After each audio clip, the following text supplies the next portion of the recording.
A big topic in today that actually comes up every decade, is American decline. The last 27 years, 30 years, at least we can say, some people call it an American era. And so far as we can call it the American era, do you think that's over? There's a Japanese saying, the sun either rises or it sets. And I fear that the Iraq War may have been for the American Empire what the Boer War was for the British Empire.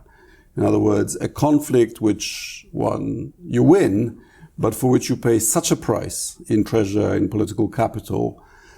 China has already surpassed the United States and is now on purchasing power parity, which is the real indicator, is the greatest economy on earth. It was much like actually during the Boer War. The United States was richer than Britain at the time and had surpassed it in its wealth.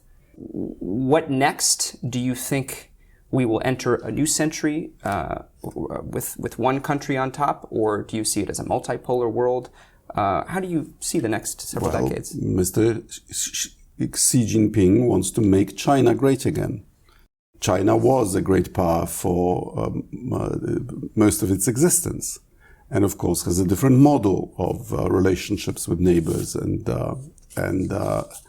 rivals. I think the suggestion for the United States is that if your relative power is less than what it used to be, then you need allies even more. And who better but allies that you share cross-investments, economy, but also history and values, namely us Europeans. Every US administration learns that lesson afresh, that you need allies and that actually when chips are down, you can usually count on us Europeans.